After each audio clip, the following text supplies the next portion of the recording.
Are you ready to go on a journey where you learn how to let go of worries about the future and regrets about the past? Where you become free of judgments of yourself and others? Are you ready to step into a world beyond the untamed mind and all its illusory fears and connect with your soul, your boundless self?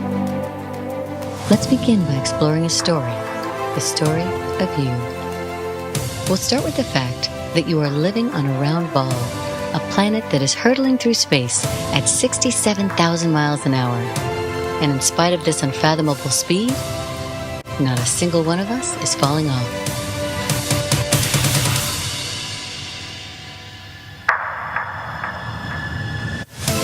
This is a mind-bending supernatural occurrence beyond comprehension. Our minds don't easily process and grasp facts like these, the otherworldly, the phenomenal, which is proof that the human mind can't always be trusted or counted on to guide us to a better life. Instead of thinking about the bigger picture, the mind is drawn on a daily basis to worries and doubts rather than the awe-inspiring, the mundane rather than the magical. We don't stay focused for long on the astounding elements of our lives, like the fact that there are billions of galaxies beyond ours. But we can become fixated on a parking ticket or an argument. We unintentionally stay tied to thinking about the small stuff, the small ideas, when it is the larger ideas that can liberate us from the false notion that we, along with all other human beings, are anything other than miraculous. There are no other known planets in the universe that sustain human life. So somehow you, along with the rest of humanity, won the intergalactic lottery, which means by extension, you are a rare and incomprehensibly special and divine soul.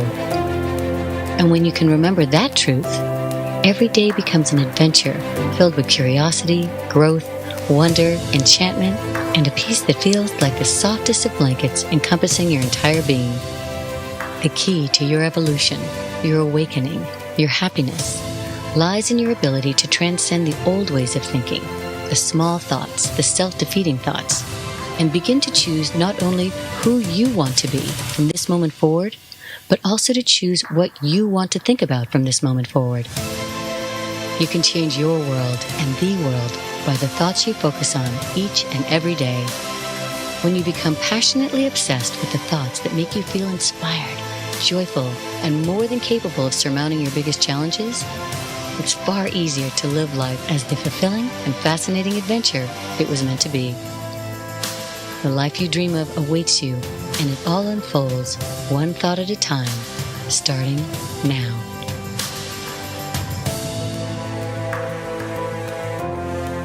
Ladies and gentlemen, please welcome Lily and Kadi to the stage. So we're also going to be talking today about how your joy actually contributes to a peaceful planet, how that transforms the world. We're going to be talking about that voice in your head that's held you back from being who you want to be and doing what you want to do. We're going to teach you how to turn the volume down on that inner critic that makes you feel not good enough or unlovable. And this is going to allow the very best of you to come out, and this is going to give you access to the internal resources that can help you to make all of your dreams come true. As you could hear from Lily, then it all sounds fun and amazing, and I wouldn't want to be the one who's bringing the bad news, which actually is not the bad news, but I have to say, honestly, that the journey to your boundless self most likely comes with some challenges and some struggles in life. But these are the good struggles, and me and Lily are no exception here for sure. So we had our own struggles in life, which cracked us open and allowed us to really find our true selves and be where we are today, standing in front of you beautiful people in this room.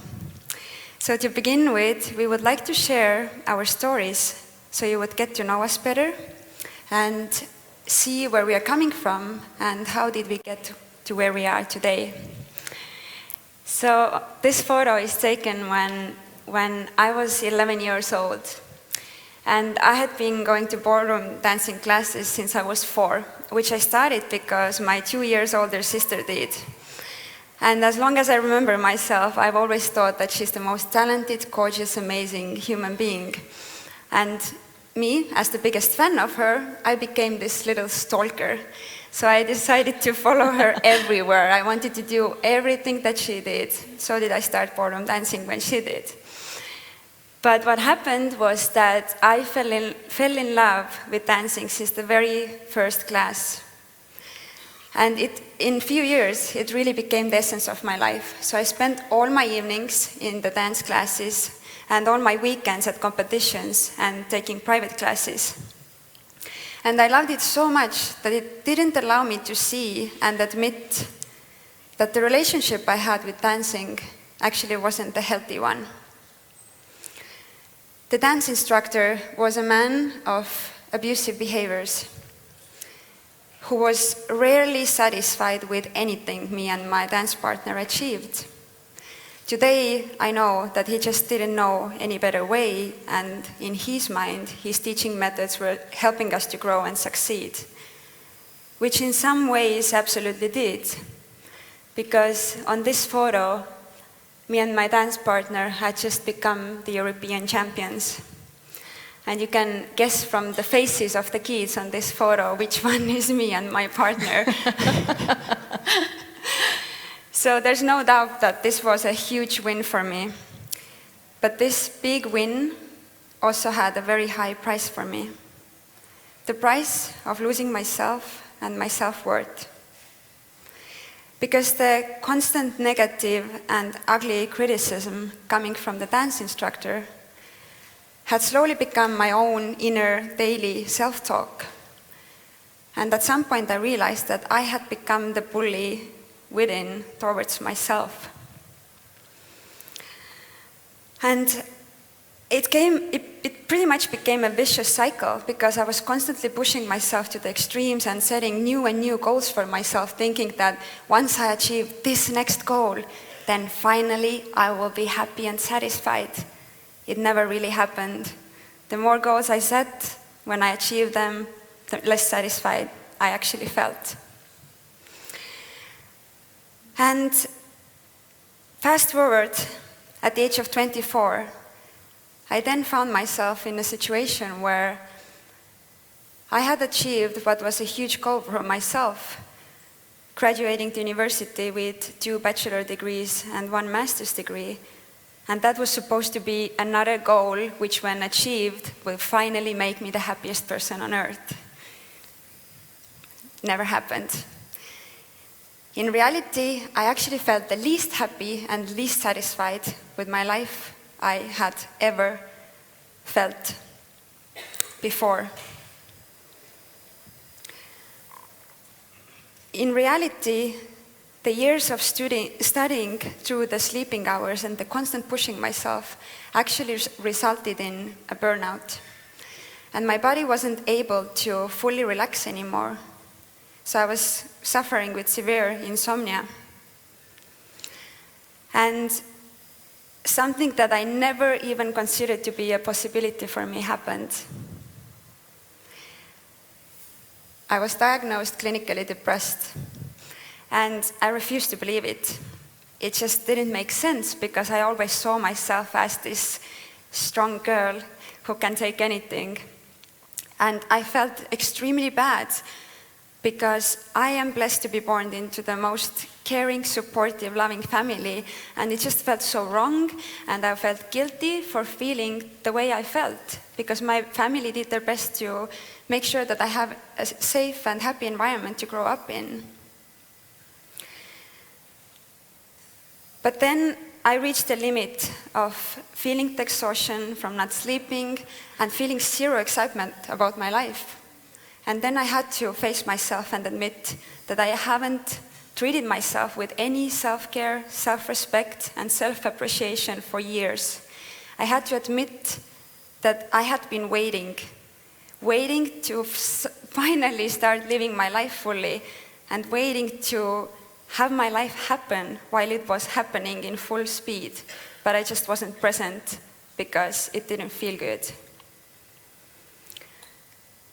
And with this honest talk with myself, I decided that I do not want to feel this way and live this way anymore. So I changed my perspective on the situation.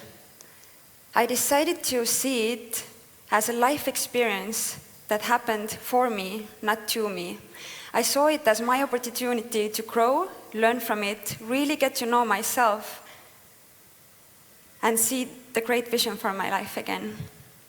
So I dove deep into the personal growth and healing journey and found the ways that really supported and helped me to refine my true self and value. And about a year into the self-discovery journey, I saw so clearly that I had been walking my life path, wearing the pair of shoes which I thought were my dream shoes, when in reality they didn't fit me. They didn't just fit me, but they were like 5 sizes too small, constantly causing pain. So I decided to step out of my so-called dream shoes, take a 360 turn in my life, quit what I had thought to be my dream career, working as a lawyer, move to the other side of the country, other side of the world, leaving everything safe and familiar behind, to do what I really felt like my true calling is asking me to do. It was the scariest decision of my life, but it ended up being the best decision of my life, because I experienced belonging. Of course, belonging, because joining Mindvalley 5 years ago, I found my people and my culture and my lifestyle. But most importantly, belonging, because I had finally accepted myself exactly the way I was and allowed myself to do the things that really mattered to me the most, not what anyone else said that I should be doing.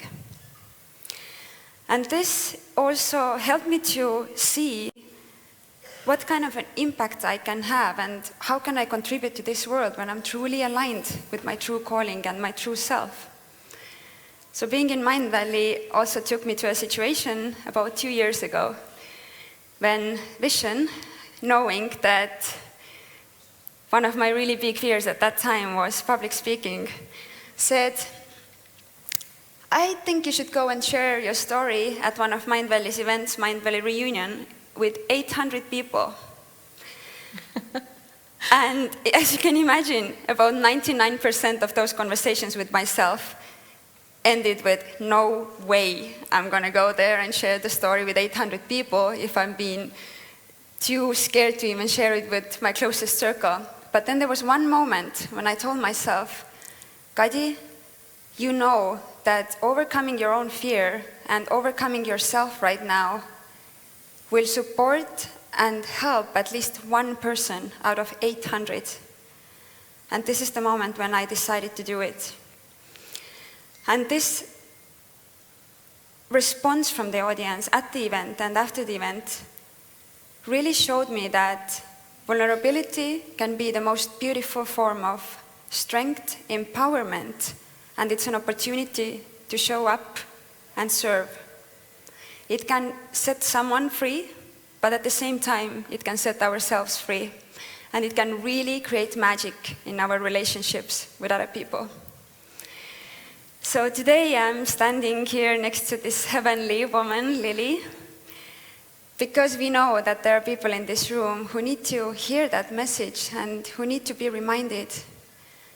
And I believe that it's crucial to openly talk about the topic of feeling inadequate, feeling not good enough, and depressed in this world where, according to the projections from the World Health Organization, the life loss and disability due to depression will by 2030 exceed that from wars, accidents, and diseases.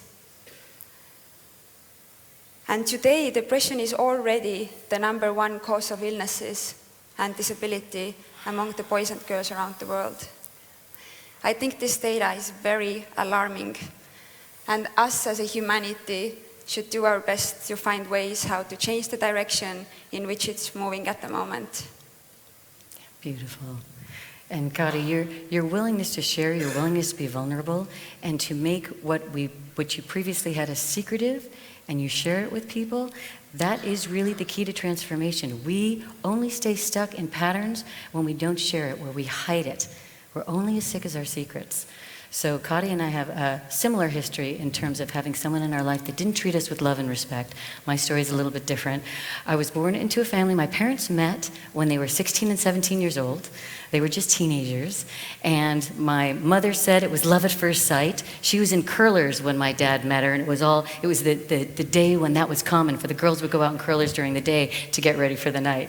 So he saw my mom. I guess it wasn't love at first sight for him, but for her, she was like, yes, your father loved me immediately. So they went on to have 4 girls. They got married in their early 20s, went on to have 4 daughters in 7 years. Now, my parents had no clue as to how to raise a family, right? No clue as to how to raise daughters. They weren't given a parenting manual. So they did the very best they could under the circumstances. But they were young and they were inexperienced. So as a result, my father, who was trying to take care of now these 5 female mouths to feed, was very absent. He was constantly working, and we didn't see him that much. And my mother, who was trying to maintain some sense of order in the home, was very strict with us. If you look at pictures of my sisters, it's Allison, Catherine, Elizabeth, and Jennifer. Our nicknames are Allie, Kadi, Lily, and Jelly. You'll see pictures of us with these, we stand like this, and we've got the bowl haircuts that my mother used to give us. And we look scared in the pictures, because we were. We were scared, and not because my mother didn't love us and my father didn't love us, but they didn't know how to manage their own emotions. And my grandparents would spend a huge amount of time with us because my father wasn't around, and they believed in corporal punishment. These were the days when they didn't understand how damaging corporal punishment is to a tiny child's psyche. So the way that I interpreted my mother and father's behavior was that there was something wrong with me, that I was somehow unlovable, somehow not good enough. And that story stuck with me. And I tried my best to be the best little girl possible. But inside, so I could get that outside-in acknowledgement, but inside there was a part of me that always felt lost, that always felt scared and confused. And so throughout my life, that sense of not being good enough grew, especially, the teenage years, they intensify. And then I went away to college. My home life was very structured. I went away to Santa Clara University and I got my business degree. And the stress became so intense when I was at school that I attempted to push it down like a beach ball. All of our problems when we're not dealing with them are like beach balls that we try and hold down through food or drug or alcohol or sex or working or the internet, watching too much television. It's an effort to keep those feelings down because I didn't know how to cope with them. I didn't have a kind person inside. I didn't have a kind inner voice. So what I ended up doing instead is eating. And every time I'd feel stress, I'd eat. And every time I felt worry or inadequate, I'd eat. So I gained 50 pounds my freshman year in college. And I was so ashamed of myself. The voice in my head said, oh my God, no one's gonna like you if you look like this. You've gotta lose weight. So I tried every diet under the sun. Now I'm the anti-diet queen because I recognize not only do they set up you for excess weight gain, but they also create a very compulsive relationship with food. They should be outlawed like cigarettes. So, again, I'm using food to cope. I'm not telling anyone because I'm ashamed. I can't even talk about it. Until one night, I'm with one of my girlfriends and we're studying for a final. And she was very lean and she was very popular. And so I kind of opened up to her and I said, I don't really know what to do because I can't seem to stop eating and I really want to get back to my natural weight. And she was a very sweet young girl. Here we are, 18, 19 years old. And she said, well, I'll tell you what I do to make that happen. And she literally took me by the hand and she walked me into the bathrooms at Santa Clara University in the dorm we lived in. She told me to get into one of the stalls and I literally just followed her, just innocently. And then she directed me when we got into the stall, she said, take 3 fingers and put them in your mouth and this is how you can get the food up. And I can remember kneeling there in front of that toilet thinking, oh my God, I don't know if I should do this, but I was so desperate at that time that all reason flew out the door. So after I made myself sick, I felt terrible. And I felt like, oh my God, I'm never gonna do this again. How can she do that? This is so destructive. But my desperation to lose weight was so extreme that I did it again. And then I did it again. And then I did it again. And the voice in my head kept convincing me that it was a good idea. For 13 years. So 13 years listening to the wrong voice in my head, not knowing that I had control over my thoughts, not knowing that I was a sacred being. I had no voice of kindness in there. So it's part of the reason today why I'm so passionate about teaching self-love. Because as I started to learn about self-love, I read every book imaginable, and I eventually got therapy, and I went to seminars like this one, which are game changers for people, and they were for me too. So little by little, my recovery was very small and very incremental until I finally got to the point where I could make that transition. But it doesn't have to be that slow. It doesn't have to take 13 years for anyone to get over self-destructive behaviors. You just have to have the right tools to transcend that part of your mind that's your harshest critic.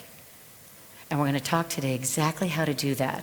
So fortunately, because I struggled so much, and I think this is true probably of everybody in the room, everybody's got a story about what moved them to do what they're doing. And usually it comes from a struggle, right? I went on to write a #1 Amazon best-selling book, The Body Love Manual, How to Love the Body You Have as You Create the Body You Want. I did lots of charity work with the Leukemia Society and Muscular Dystrophy. I threw my life into contribution, because contribution, as we all know, that is just the best feeling in the world when you know you're making a difference in the life of any human being. So, from that point, I went on to speak on stages all over the world, including this one, and I'm grateful to Vishen for creating a community unlike any other in the world, where people can come together and learn the skills to become more self-aware, because self-awareness is the foundation for your evolution. Knowing the best of who you are and the shadow side as well. In fact, there's huge value in learning about the more challenging parts of who you are if you want to have a healthy relationship with yourself or anybody else.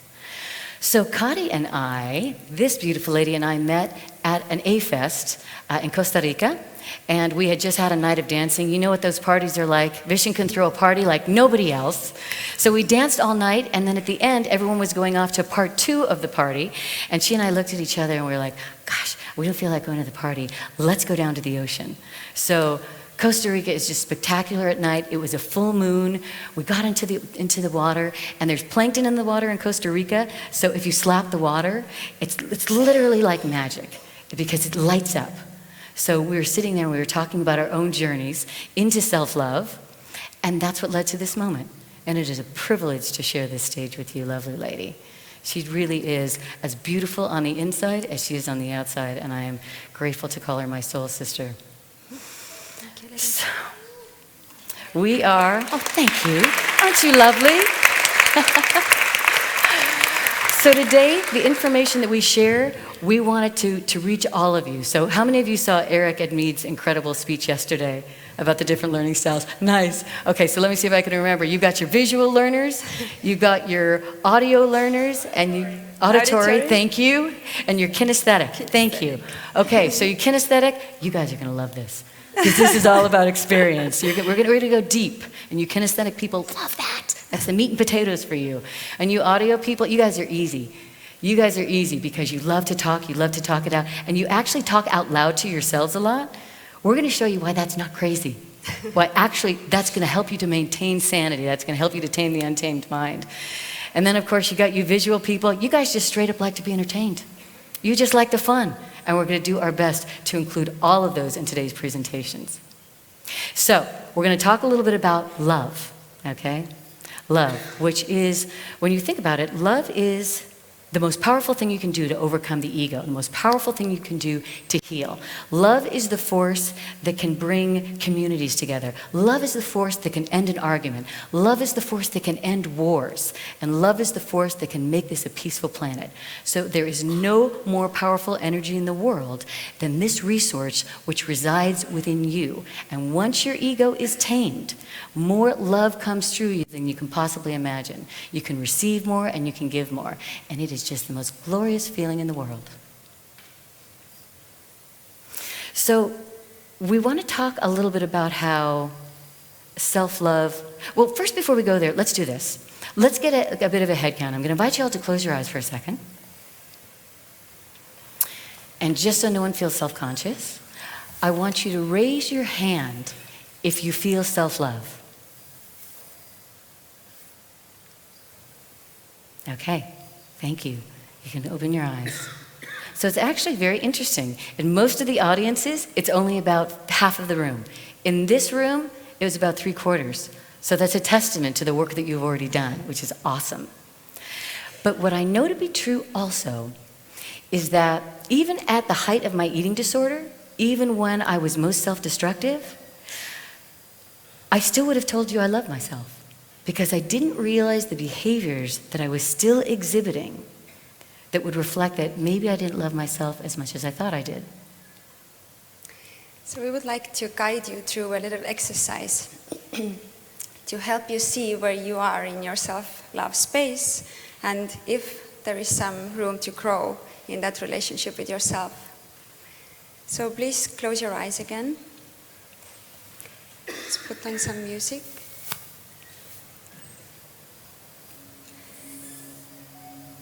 Take some deep breaths. Relax.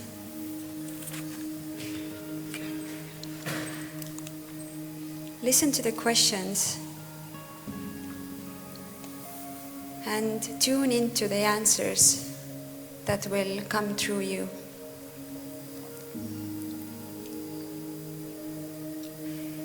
Do you treat the ones you love the most better than you treat yourself?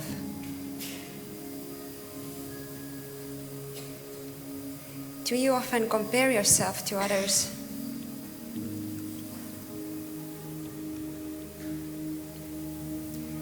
Do you frequently feel unsure of yourself?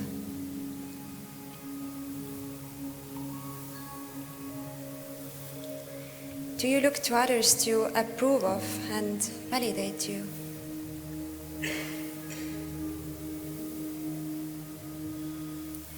Do you worry about what others think of you? Are you hard on yourself when you make a mistake or you didn't meet your own expectations? Do you find it difficult to identify and express your feelings? Do you ignore your intuition, believing that others know better than you do? Are you uncomfortable saying no when someone asks a favor? Do you have a difficult time making your own needs a priority? Do you repeatedly engage in behaviors that sabotage your own happiness? Do you criticize yourself often? Is it common for you to feel down or even depressed? Do you have the need for perfection? Do you feel that you are responsible for others? Do you feel nervous when something really good comes into your life? Is it easier to take care of others than it is to take care of yourself? Do you choose to be in relationships with people who do not support you? Do you feel uncomfortable being alone and spending time with yourself? Do you accept unkind or inappropriate behavior from others?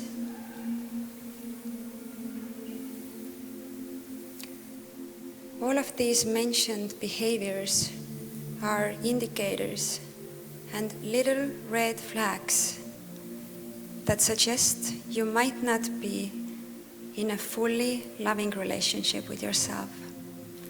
If you did answer yes to some or many of these questions, then there is an opportunity to deepen your relationship with yourself.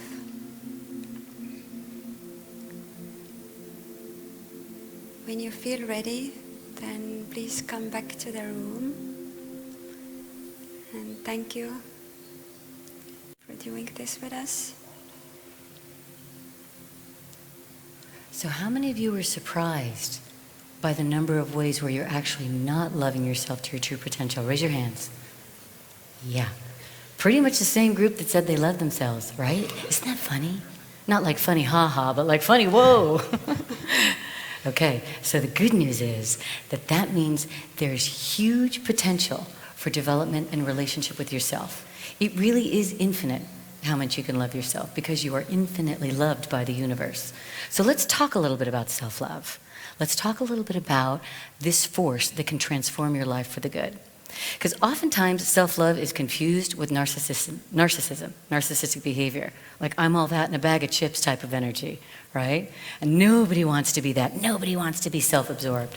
But self-love is actually different than that. Let's take some suggestions from the audience. Just shout out what you think self-love is. What are some of the self-loving behaviors? Understanding. Acceptance. Self-care. Forgiving. True. Compassion. Self-respect. Absolutely. Beautiful.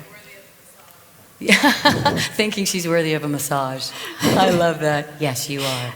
Definitely.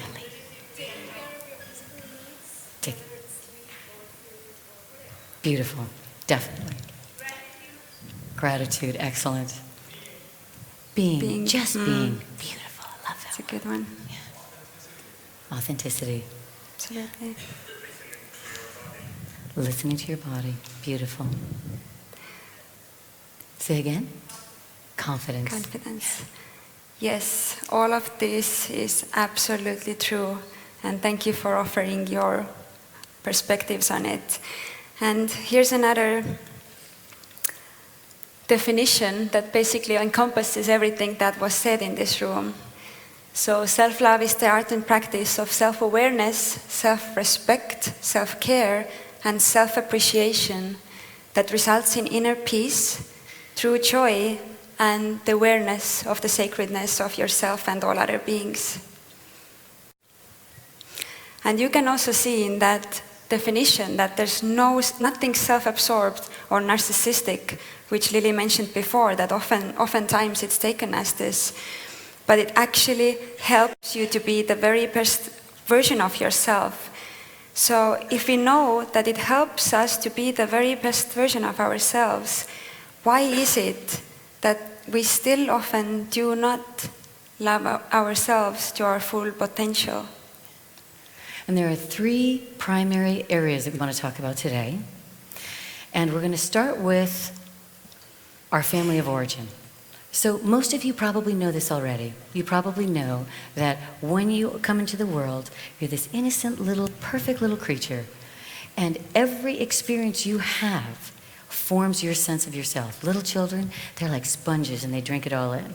They also don't have full reasoning ability. So if an energy comes towards them that's negative in any capacity, it can be traumatic for them.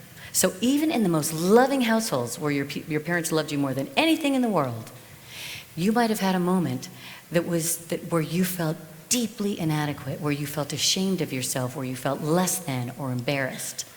So when you can identify those moments, that's one of the keys to transformation, because that's where you can go back and start to heal that part of yourself that felt wounded, that felt frightened, that felt terror, right? Even a child that's left crying too long can experience terror and wounding and a sense of inadequacy, because again, they're so pure, they're so delicate, and it's not just when you're babies, it's throughout our lives. We're delicate creatures in some ways, we're very sensitive beings, but when you're little, it can hit you like a ton of bricks, right?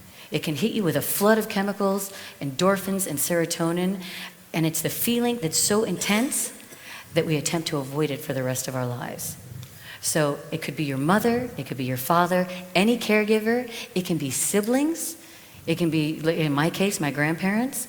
Their energy impacted mine, and that's a large part of the reason why I didn't have a strong sense of myself. And in addition to family members, what Lily just spoke about, then there are early influencers which my story also demonstrated, who can really affect the way we see ourselves and our lives. And it can really take one word or one sentence which they say, and us as little boys and girls take it as our truth, when actually it's not. And we can't really control other people's behaviors and the way they express themselves. And we can't have them be mindful about every single word that they say, because they wouldn't know. They wouldn't know what is the trigger for each individual.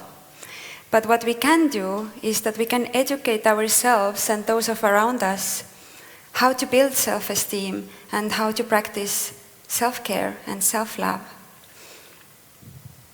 So what we're going to do now is we're going to do a little experience. So what I'm going to invite you to do is we're going to form groups of 3. So if you'll start from the right, moving to the left, I want you to go with the people in your row, form groups of 3. We're going to do a 2-part exercise, and you're going to need to have 2 partners. So take a moment, but go as quickly as you can so we can maximize the fun and joy and learning we're sharing. In 3, 2, 1. Okay, thank you. All right, so I'm going to invite all of you to take a minute and to close your eyes. What we're going to do is we're going to start to identify the beliefs that you've been holding that have held you back. We're going to identify one predominant one, kind of the big one. So just close your eyes and just relax into your body. There's no place else to be but this moment. And I invite you to put your hand on your heart and take some nice deep breaths in through your nose and out through your mouth. Nice and slow. Make your breath soft and steady, as though you're gently soothing yourself.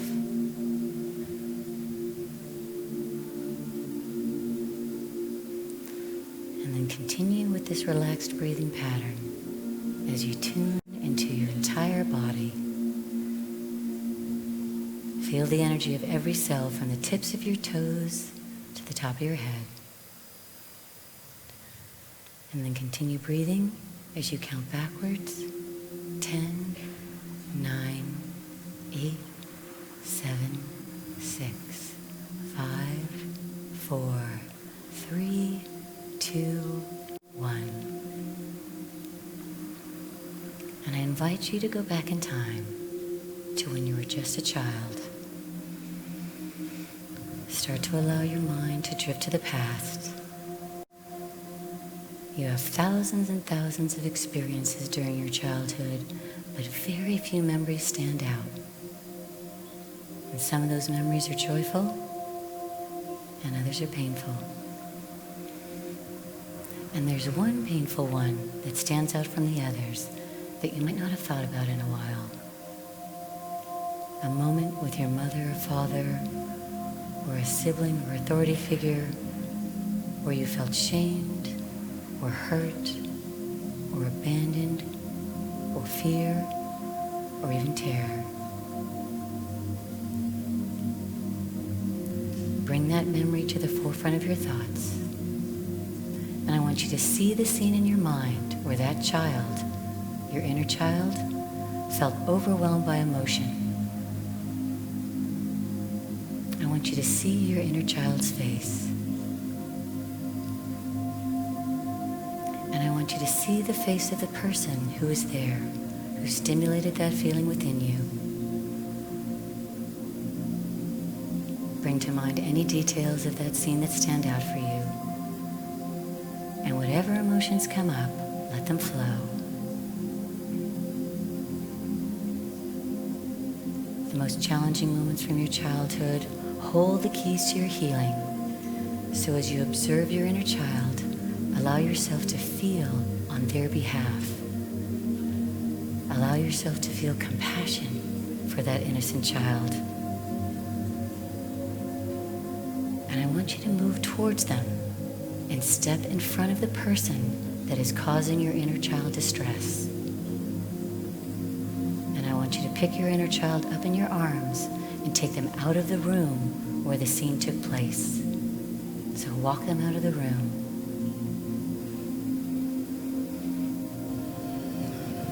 want you to hug them gently in your arms and tell them, I'm so sorry. I'm so sorry that happened to you. You didn't deserve that. It's not your fault. That person was wrong to treat you that way. And I won't let that happen to you again. Whisper in their ear, I love you. I love you. I love you. Feel the response to these words as your inner child starts to relax in the feeling of love. And if they're resistant, continue to tell them that you love them. It may take some time for them to trust you, so don't worry if they're not able to hear you just yet. And just hold them and be present for them.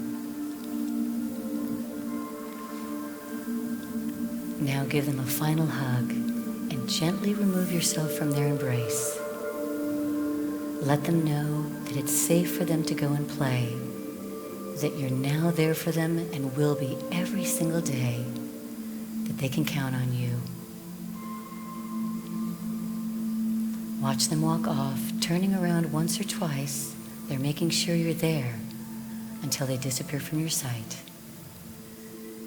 And know that you may have to return to your inner child many times before the hurt is healed, and that this is just the first step. Now I just want you to return your attention to your inner body and go back to that rhythmic breathing pattern, in through the nose and out through the mouth.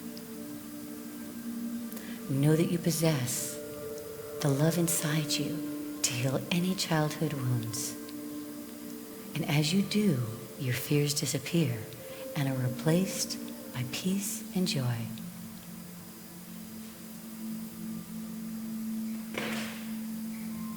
So give yourselves a hug, wrap your arms around yourself. Say some final words of love. Continue to breathe deeply as I count backwards from 10, 9, 8, 7, 6, 5, 4, 3, 2, 1.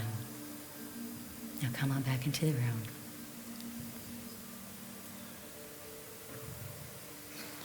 You know, it's so interesting because I can remember when I did this exercise for the first time, I was really surprised at the memory that came up. Because I used to think, oh, that isn't really such a big deal. But to a child, it's a very big deal. Even something silly or simple. So in that moment, with that experience, you formed a belief about yourself. Maybe it's unlovable, not good enough. I want you to identify what that belief is, because we're going to take that belief and we're going to turn it around. So take a minute, go within, identify what's the thought you had about yourself because of that experience.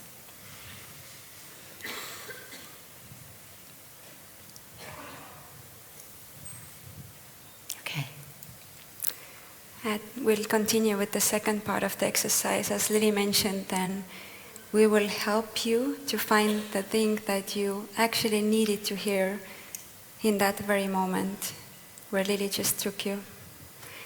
So now we'll work in the groups of 3. And I'm asking the person in the middle in your groups of 3 to close your eyes again. And then please express what is this one thing that you needed to hear? And then the persons next to you, please start quietly, or if you feel like whispering it, then just start saying it to the person who's in the middle. And feel free to add any of the beautiful things that you observe and witness about this person who's sitting in the middle. Whenever you're ready, then please start. So just to be clear, person in the middle closes their eyes. Before you do, tell your partners what is the belief that you're now turning around. So if it was I'm unlovable, now it's I'm lovable. And share that with them. And we're going to build that neuropath. We're going to build your understanding that those beliefs can be removed from your reality forever. So share it with your 2 partners first, and then close your eyes.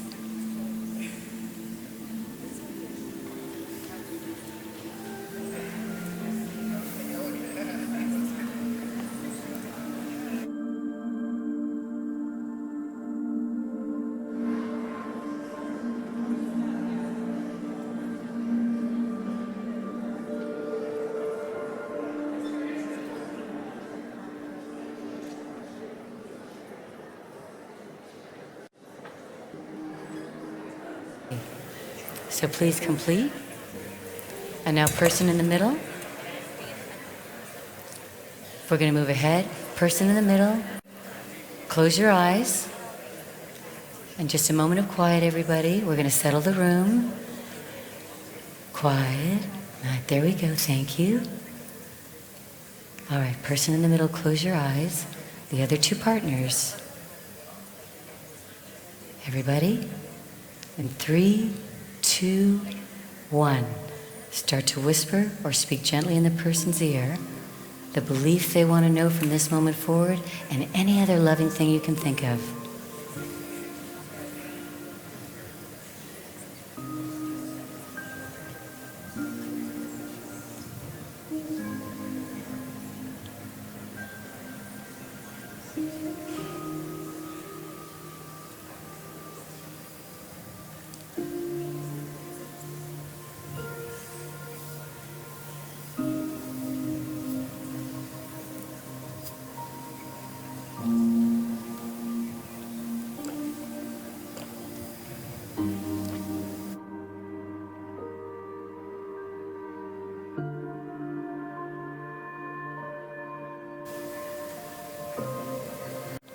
And when you listen to your partner saying those things to you, then please start in your mind repeating the one thing that you want to take out of it, and continue feeling every day, and keep saying it to yourself right now.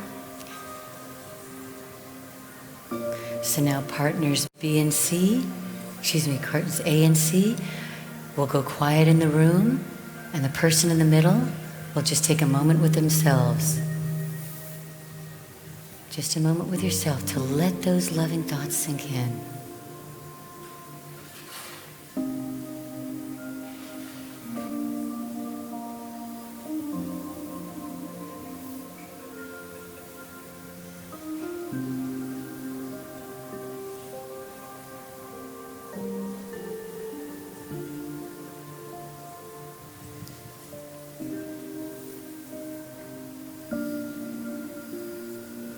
When you feel ready, then thank your partners for being there and holding the space for you.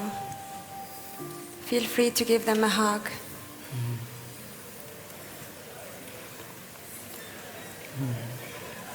And then we are going to change the places in a way that the new person will get to sit in the middle.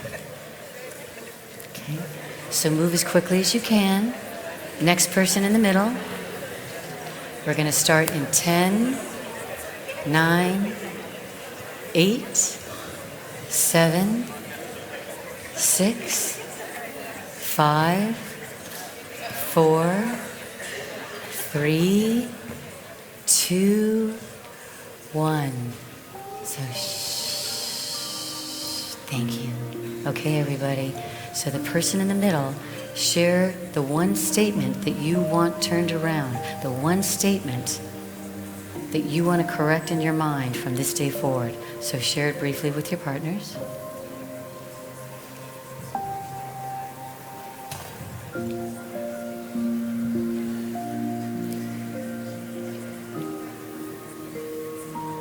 Once you have expressed the one thing, then the person in the middle, please close your eyes. And the people next to you, please start expressing what the person in the middle needs to hear. And we'll start in 5, 4, 3, 2, and 1.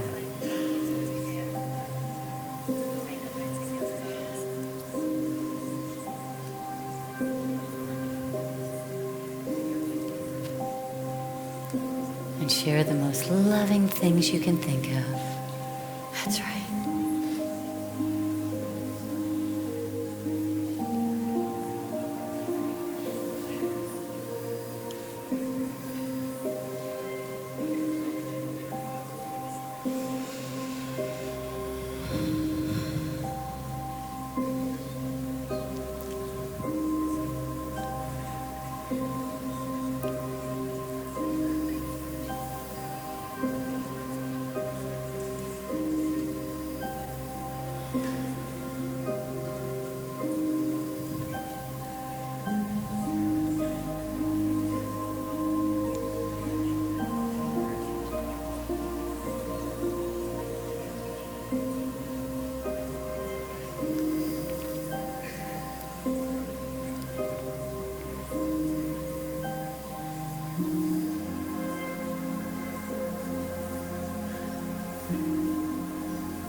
let's slowly start creating the quiet space so that the person in the middle can take their time and repeat it to themselves what they needed to hear the most right now.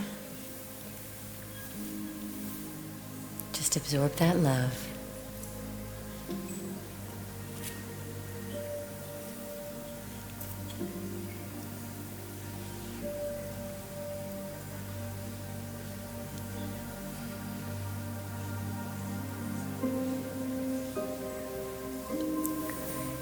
This is where you start creating a loving internal dialogue. So express love to yourself in the way that feels most meaningful for you. And when you're ready, then thank your partners for holding the space for you. Feel free to hug the people next to you.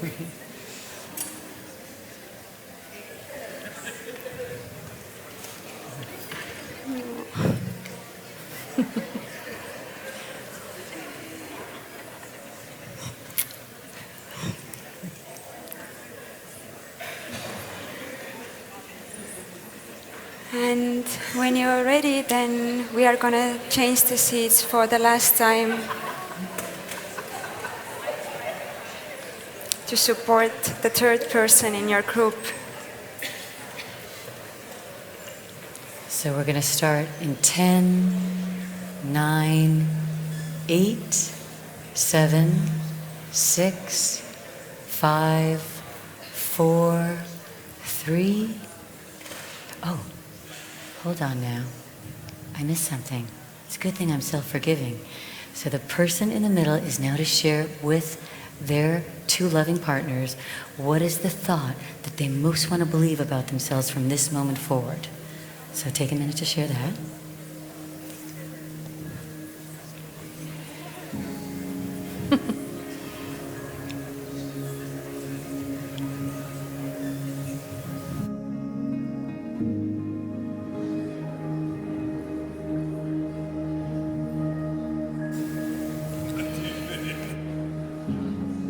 And once you're ready, then once again, the person in the middle closes their eyes.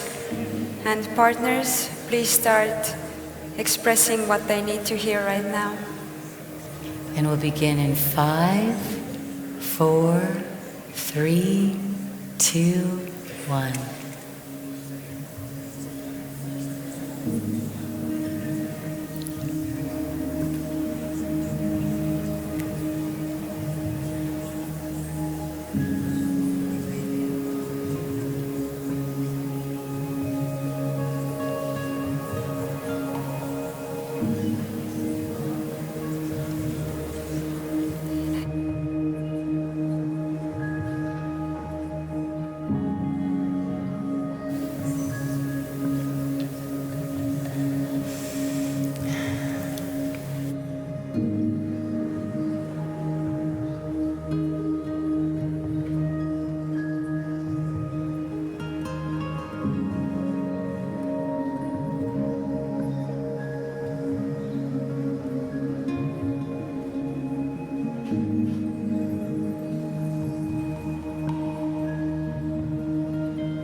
And then again, let's start creating the quiet space for the person in the middle.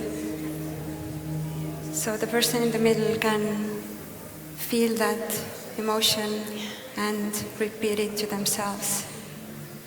So let's create a nice quiet space for these lovely souls so they can let these beautiful messages in.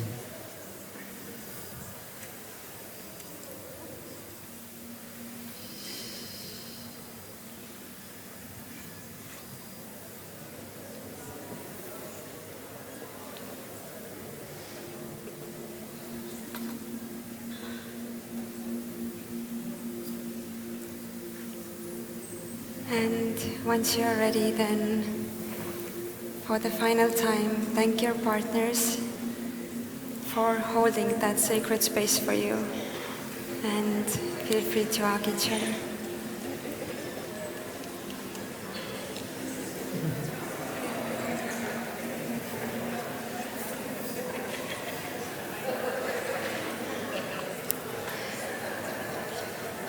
And everyone, please thank yourself for taking yourself to the place where you needed to go to realize some of the beliefs that we could change here today. So feel free to give yourself the biggest hug of the day.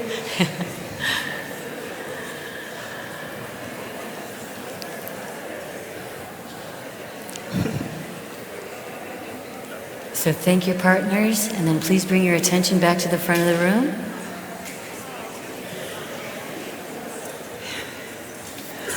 It's such a beautiful thing to observe you all. You can go back if you want to.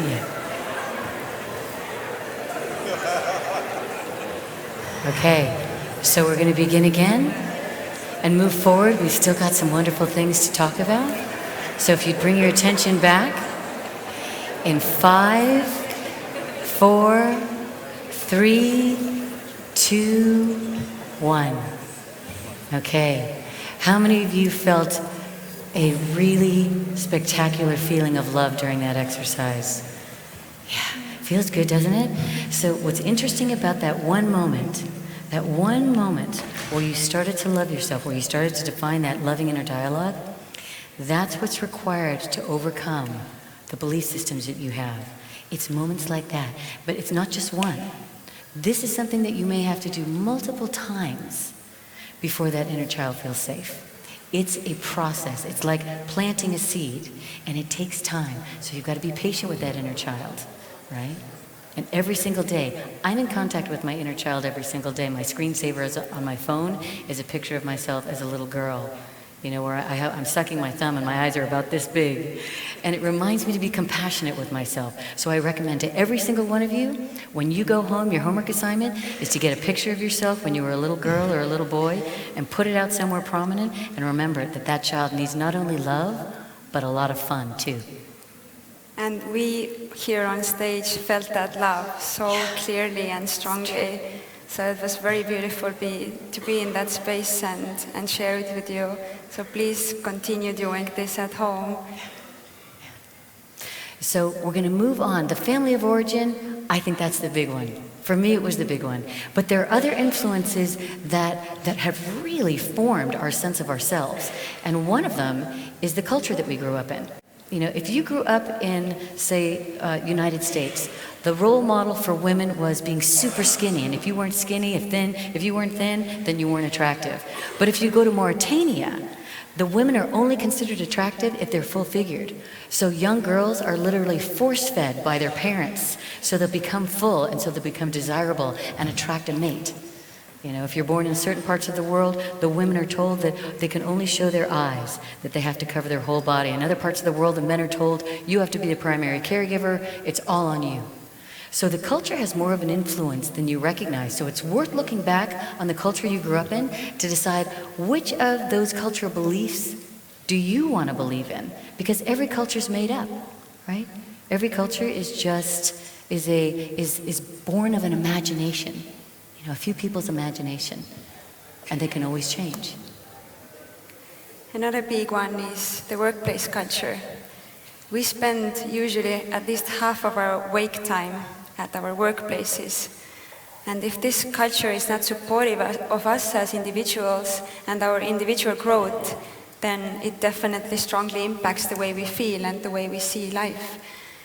There are very different concepts around the workplace, and there are many companies where it's been said that you have to work really hard to get to the very top. Sometimes it's even gender-based. It's been said you have to be a man to get to the very top. And all kinds of these different concepts and beliefs that strongly, strongly impact the way we feel. And then you have the community that you were born in. You know, in certain lower-income communities, there are a lot of little kids that are afraid to stand out. They're afraid to get good grades because they become the target for their other kids. So if your community culture tells you, don't think you're better than anybody else, it can hold you back from your true potential, right? And that doesn't just last when you're a child. That's a mindset that can last for a lifetime.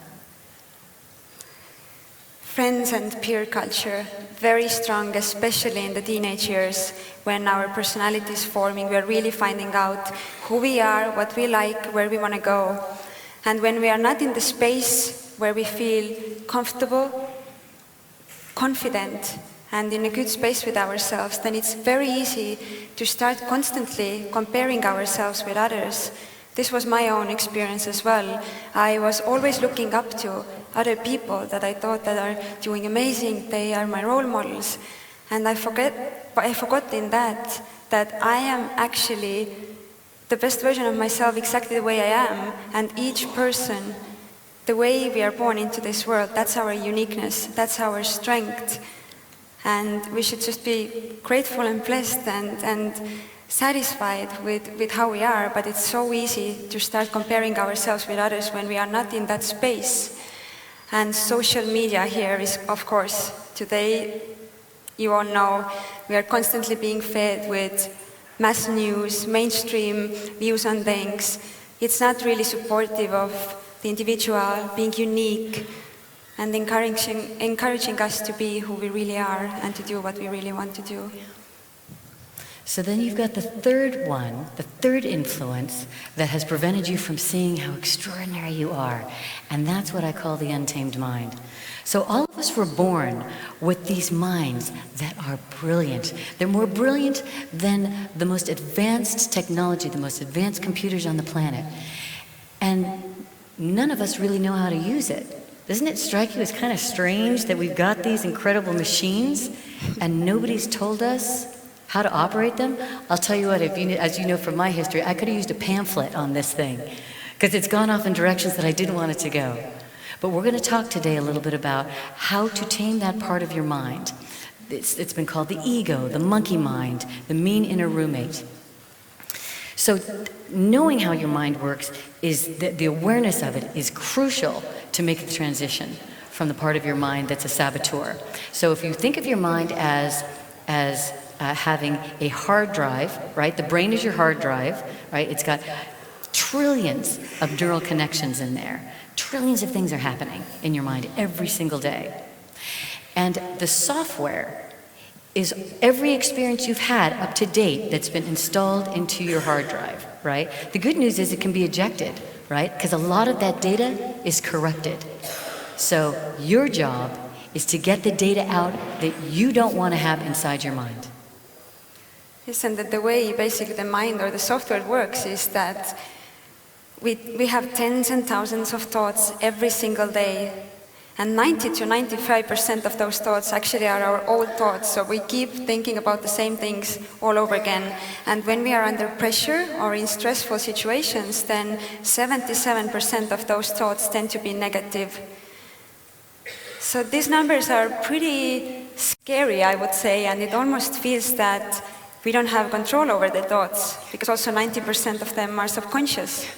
But as Lily mentioned, then the good news is that there are definitely ways how to train our brain and how to trick it a little bit so we can be in control of our thoughts and change them if that's what we want to do. So one of the keys for me to get over my eating disorder was to learn the distinction between my tamed mind and my untamed mind. And you can see the qualities of the untamed mind. They get you to worry about the future and feel regret about the past and judge yourself and judge other people and resist reality and feel like the victim.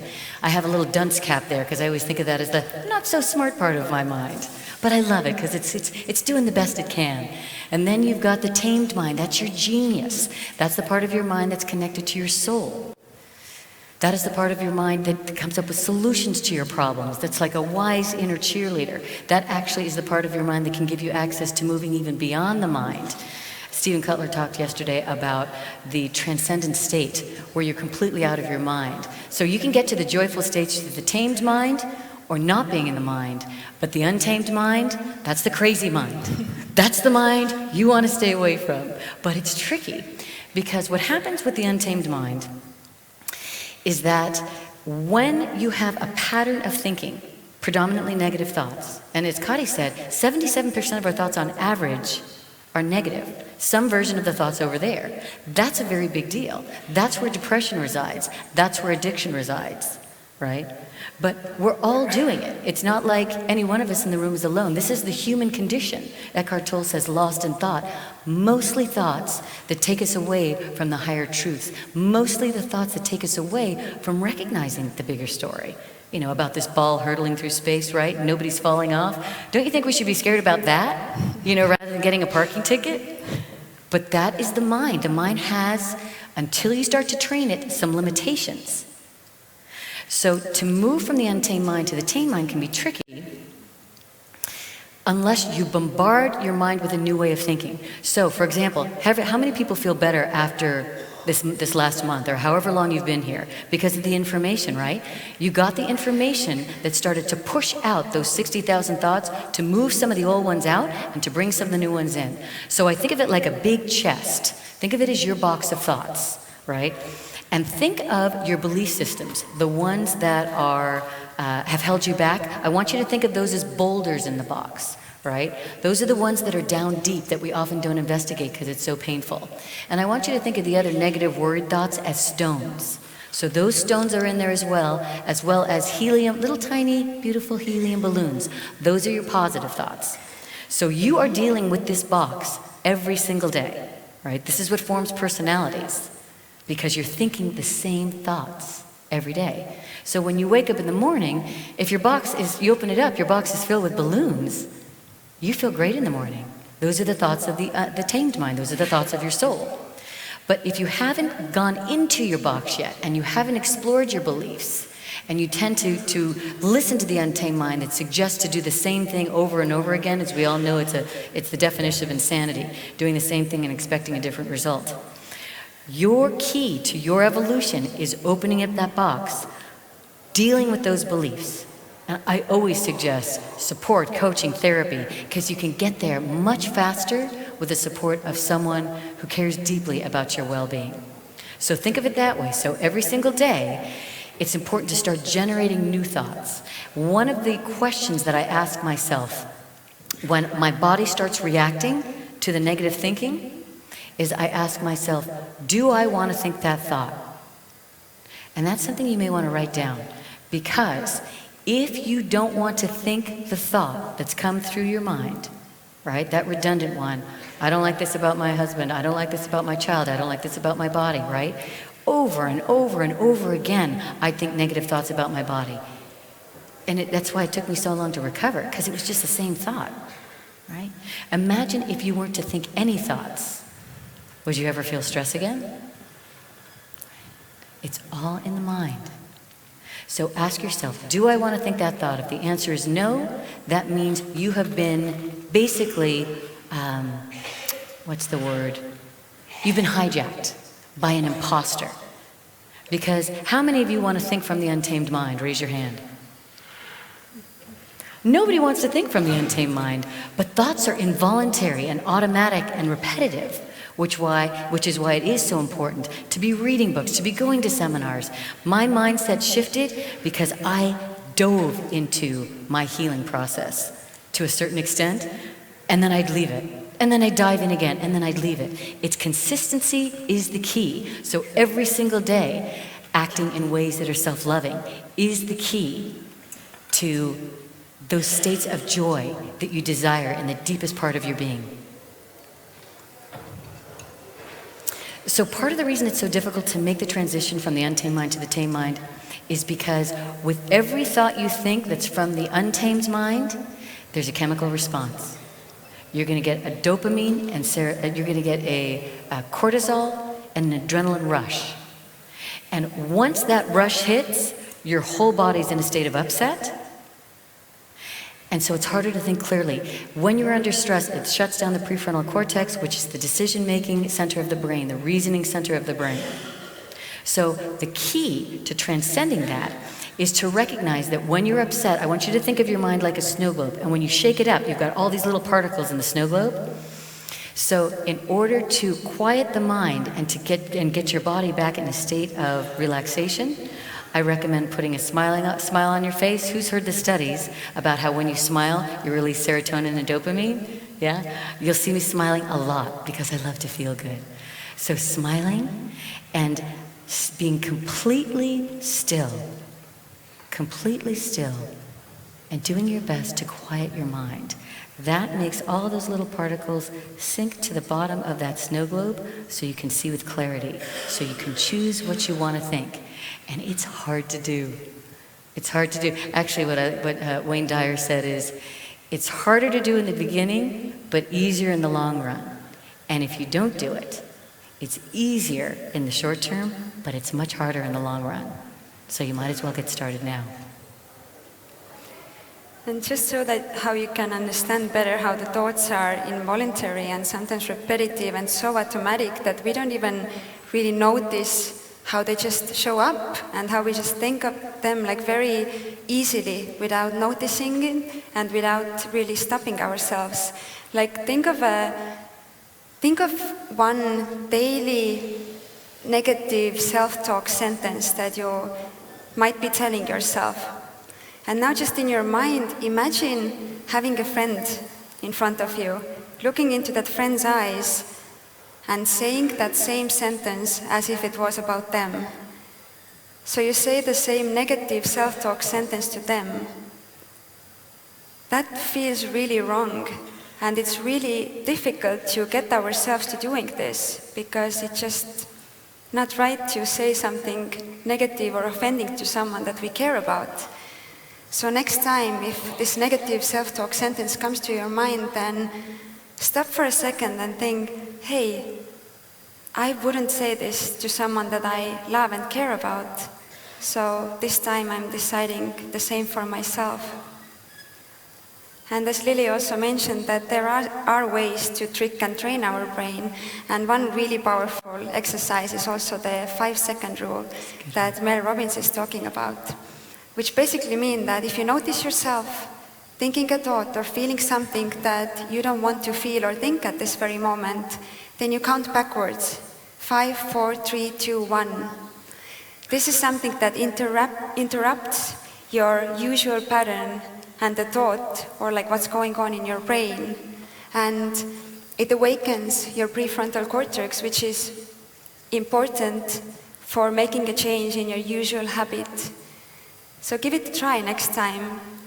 Just count backwards, 5, 4, 3, 2, 1, and see. It's a very simple exercise, but really, really powerful. If you do it on a daily basis, then it automatically trains your brain to change it very easily.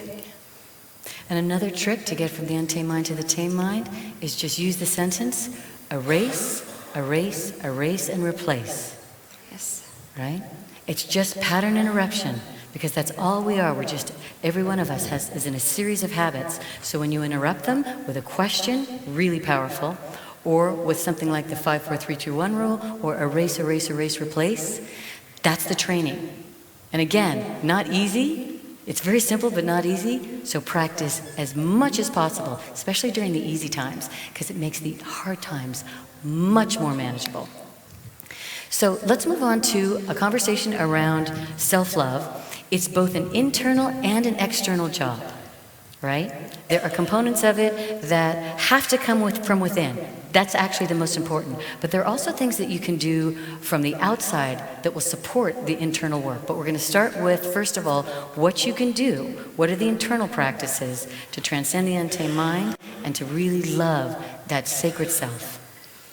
So that is very connected. The first one, self-compassion, what I just said, how we treat our friends and people we love.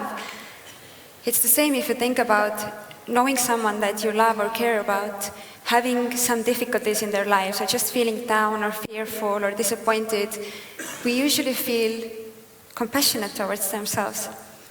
But if we are going through something difficult or negative, or we even feel that we did something wrong, or we didn't succeed in something that we were planning to do in a certain way, then often we see it as a failure.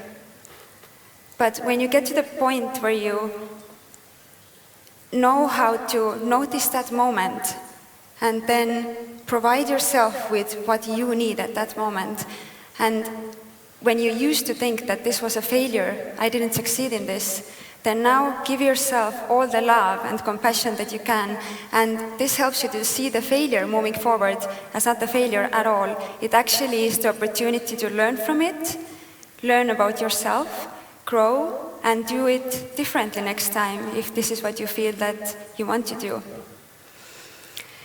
Then the second point is feel your feelings fully. We already asked that question, but we know that no one really likes to think the negative or heavy feelings. It's just not comfortable. So we tend to just push them aside, ignore them, and make it seem that they're not existing.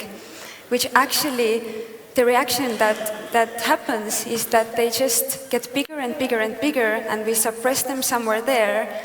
But when we just can't deal with it anymore, they still show up. And they explode, and it can show up basically in various different forms. We can get sick, we can just feel not excited about life, and so on.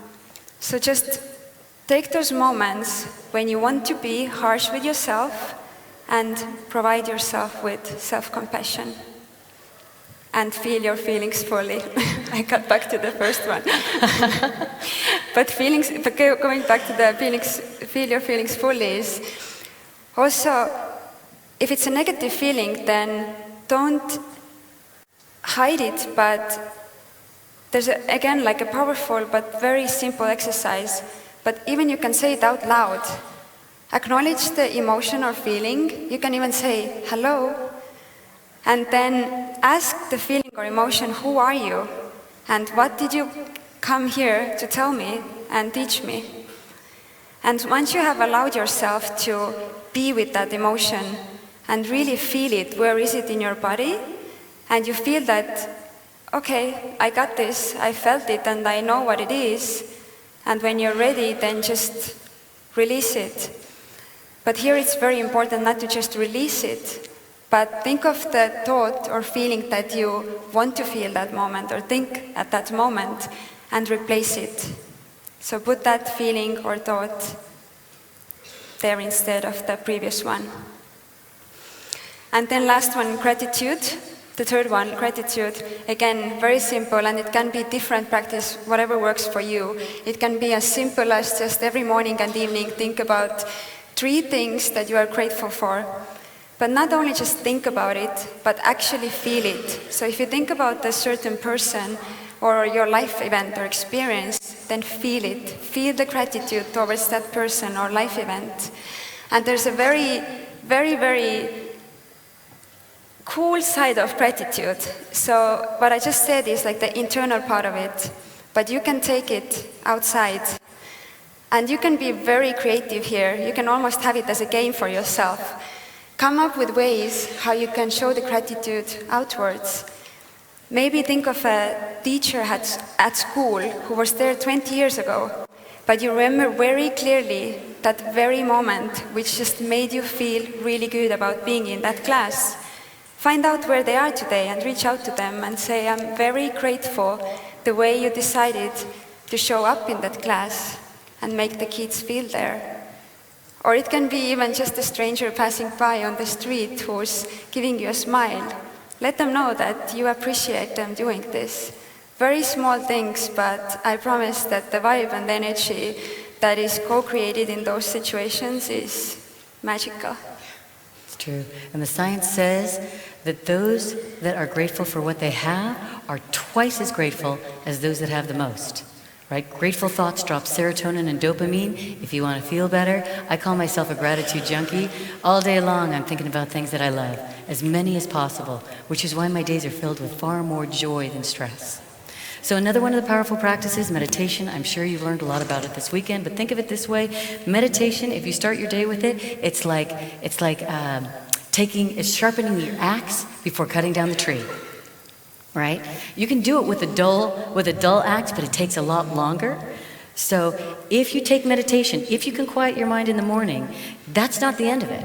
The goal is to transcend thought throughout the day as many times as possible. Go to those higher states of joy through gratitude, through prayer, through whatever thoughts bring out that sense of joy, that sense of present moment awareness. Because when you're in the now, it's much easier to make all of your dreams come true. And I would like to add something about meditation here, which was really one of my own personal struggles, and I've heard so many people say the same. I know you guys here are really good at meditation already, but I've heard that so many people think that it's always been said that it's about quieting your mind and there shouldn't be any thoughts, it should be just an empty space. And then we get a bit upset with ourselves because the thoughts keep coming, especially if you're an overthinker as I am. And then it's just like, no, I'm so bad at this, I can't do this meditation, I don't know how it works. But actually just telling yourself that it's okay to have those thoughts, it's already a meditation when you're present with yourself and even acknowledge the thoughts that come in and come out. And I always remind myself in those moments what Kilok Tupten, whom many of you were able to see here, and he was sharing his wisdom, said that take those thoughts coming in during meditation as taxis passing by on the street. You see the taxis passing by, but you don't go in every single taxi. So it's the same with those thoughts. Just let them pass by and come back to your presence, and this is your meditation. Another powerful practice to stay in the now. Your mind is going to be constantly going throughout the day. Put a little attention in your inner body. Put your hand on your heart. Allow yourself to feel every cell in your body. Literally, when you think of it from a health perspective, when you put attention in your body, your cells light up, right? It's like you're giving your body attention and it likes it. So inhabit your body. Hand on your heart like you did earlier. Just some deep breaths. And you'll start to love the feeling of being in your body. I was out of my body when I had my eating disorder. But now that I'm in it, it gives us access to every imaginable pleasure. So hang out with your body. It really is it's going to be your ally throughout life because it tells you when your thinking is stinking. And then finally, the out loud voice, for those of you that are audio learners that already talk out loud to yourself, one of the most powerful things you can do to gain attention to the present moment if you're dealing with a problem and there's nobody around to support you, is to talk out loud to yourself. To look in the mirror and go, right now my untamed mind is engaged. This thing's really trying to take me down. I can feel the adrenaline. I don't like this feeling. I always throw a smile on my face to add a little drama to it, to quiet that mind a little bit further, to add those good drugs in the pharmacy that is my body. So think of it that way. Think of the out loud voice. You are learning to coach yourself. You're creating a kind internal dialogue. When it's externalized, it creates more focus in the moment. You're more likely to hear your tamed mind, your soul self, when you're using the out loud voice. It's the hardest one for most of the clients that I work with to get into. They're like, oh, I'm so embarrassed. I'm like, okay, here's your choice. Be a little bit embarrassed, right, until you get good at it, or continue what you're doing for a lifetime. They're like, oh, I'm going to try it again. So don't be embarrassed. If you came to my house, you'd see me talking to myself all the time. Got a great dialogue going, a lot of fun. So give it a try and start right away, because when you leave these seminars, there's a tendency to go back to the old way. So right away, just start chatting to yourself. How you doing today? We're going to have a great day today. You are sacred. Remember that. You are sacred. So the other piece of self-care and self-love, it's the external side. When you are doing these external practices, it helps to keep the internal practice more consistent. Just going quickly through some of these. First of all, meaningful career. We kind of already spoke about it a little bit. And here I know it's very often that if we don't feel like we are doing something that has an impact, or we don't really fully enjoying it, then there's sometimes fear around making the change, because of course if we have been studying for something for years and we have already been in one career path, then it is scary to think of a change and starting from the zero. But I promise you, we can learn anything that we want to learn, and practice and everyday work is actually what's teaching us how it goes for most of the things. Of course, there are professions where it's necessary to go through years of education, but if we want to do this is our choice, then we can just decide to learn what we want to start doing so that our career would have a meaning and we feel that it's fulfilling ourselves and has an impact internally. Then another external practice, one of my favorites, dancing. So it can be, you can do it alone at home, which is one of the best kinds. You can dance like no one is watching, and the combination of your body movement and music together is really freeing. So if ever you're alone, you feel it's just one of those days when you don't feel like going out or doing anything, put on some music and just start moving your body. It's simple but very powerful. Morning ritual, it can be your dancing in the morning or meditation or your gratitude practice, whatever that is, but it really helps to set the tone for the day that's waiting ahead and start it off in a right way, feeling really good. Mother Nature, spend time in nature to recharge. Sounds like a very simple and taken for granted, but seriously, I think I've been laughed at quite a few times when I'm there hugging my trees. But I promise what you get back, you feel very energized afterwards when you are connected to the nature and you give yourself the time to be there and receive the energy and give it back as well. So the other ones, of course, we know sleep. We all know the studies around it. But here's the thing about sleep. I guard mine like a castle because the untamed mind is 10 times louder if you don't get enough rest. So make it a priority. Exercise, serotonin and dopamine dropped into your bloodstream, the chemicals that allow you to feel good, which allows you to focus and make your dreams come true faster. Eating habits, I always suggest predominantly feed your body foods that you can pluck from the ground or pull from a tree. Right? But don't put too many constrictions on it. You got to have some fun with food or else there's going to be a backlash effect. But your body is your temple, and the better you treat it, the more joy you can receive from it. And then spending time with positive people, the science says the 5 people you spend the most time with will dictate the quality of your life. This is huge, and every single one of us has those people that we think, oh, I can't let go of that person because it's my mother or my father. I've known her since I was a little girl. And what I recommend is first ask them, if they're treating you in a way that's not respectful, say, I'm really trying to love myself, and the way that you treat me is impacting that. So I'd love your participation in helping me to love myself more. And if they can't do it right now, that's okay. It's ultimately your job. You just close the door temporarily. I always leave every door ajar from anyone who hasn't learned to love themselves because I know how hard it is. I have infinite compassion for them. But it is vital, it's crucial that you have people around you that support you as a person and your dreams.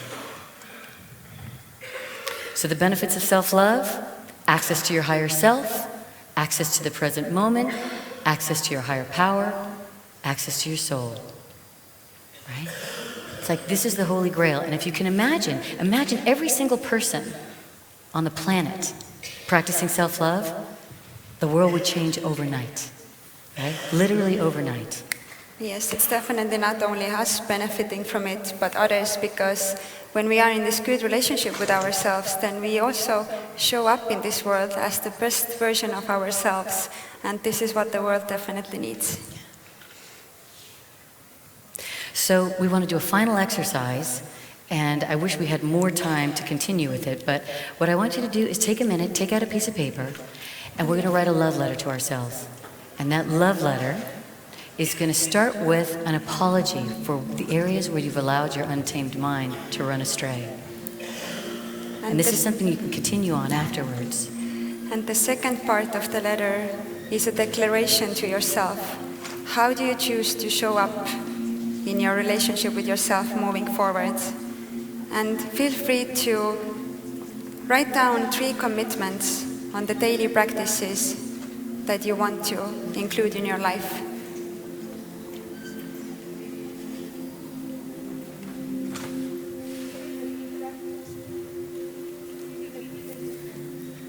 The second half, the first one, an apology to yourself. And then the second part, a declaration to yourself on how you will decide to show up in this relationship with yourself moving forward.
we really wouldn't want to make you stop here, but it might take longer, so find the time afterwards to finish the love letter to yourself.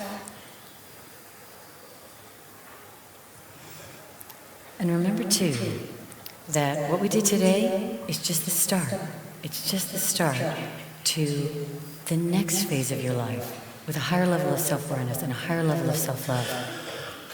And I want you to remember too, that it's the little tiny things that you do every day that'll move the needle on the joy that you experience in your life. There's a meteorologist, Alvin Toffler, who came up with something called the butterfly effect, who talked about the fact that the tiny flutter of a butterfly's wings in San Francisco can set off a storm in Shanghai. Right? Just the tiny flutter of a butterfly's wings. So every single thought you think has more power than you know. Every thought is either a gift to the world, or it's something that can take us back from the peace we all desire at our core. Each one of you has the opportunity and the power to change the world by what you're thinking. And when you think about the greatest human beings that ever walked on this planet, the ones that are revered, it's not necessarily ones that left behind companies, you know, or new apps, or anything external. It's the ones that left behind thoughts that inspired humanity. And those thoughts reside within each one of you. And Kadi and I believe with all of our hearts that the next phase of life on this planet will be humanity coming together as one big family. And that's going to happen through your sacred souls. And it's going to happen one loving thought at a time. Thank you so much for allowing us the privilege. Thank you so much.